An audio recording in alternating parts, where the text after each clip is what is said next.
Abraha was the governor of Yemen under Najashi. So Najashi, not the same Najashi as the one that the Prophet Sahaba emigrated to, but his father. That Najashi had conquered some areas of Yemen, and he had sent his governor, and his governor's name was Abraha. So Abraha was the governor of the Najashi in Yemen, and he saw his people every year go north. So he said, where are you guys going? So they said, we have to go do Hajj. He said, why? What is there? He said, there's the house of Allah. So he said, I will build you a house that is far better than any of your houses, and you will come for Hajj under here. So he built a massive cathedral because they were Christians, and it was out of glass and out of, can you imagine in Arabia to bring stained glass? Because they had access to these architects and whatnot. And he built a cathedral in Yemen, the likes of which he thought would become the biggest temple of Christianity in the entire Arabian Peninsula. And he then said, all of you have to come over here rather than going to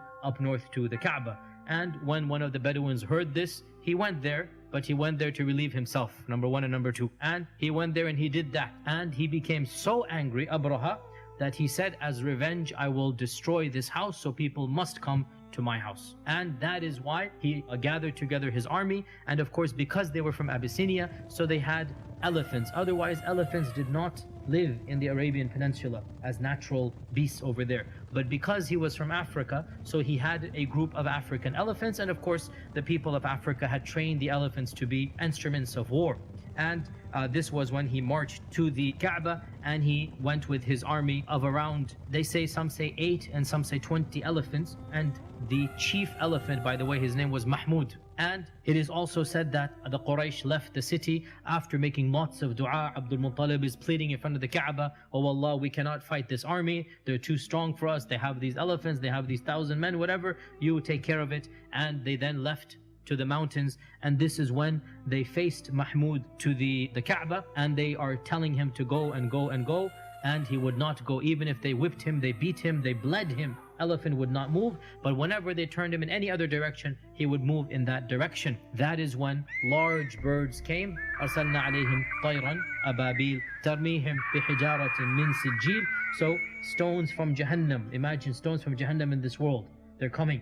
And in front of their eyes, every stone hits an animal and a person, and he literally dissolves. His skin dissolves, and he becomes a pile of broken and molten flesh in front of the eyes of the people of Quraysh. And it is said that Abraha himself suffered the worst fate, and they carried him back, and his skin is dissolving the entire way, and he dies right before reaching his home in Yemen, so that he suffers the worst punishment, that he's just about there, and then he dies, and he is buried over there. There's also some hidden wisdom here, some semi-mystical wisdom here, that we have a Christian attacking a pagan, Abraha attacking Abdul Muttalib, and the Kaaba is the subject of attack.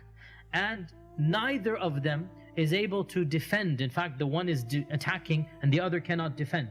And Allah defends the Haram. And who was living in the Haram at the time? Amina, and she must have been pregnant with our Prophet ﷺ. So quite literally, because he's born in the same year, a few months later, so this means Amina, when the incident of Fil takes place, our Prophet ﷺ is literally in the womb of Amina.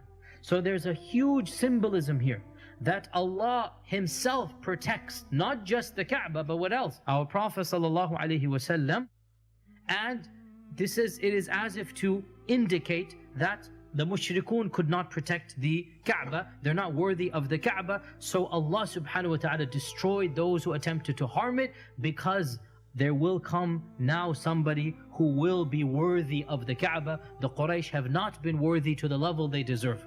So somebody will now come, and that is our Prophet ﷺ, who purified it of its idols, who made it the Qibla, and who returned it to the glory that it was, and that is the initial house that Ibrahim ﷺ built.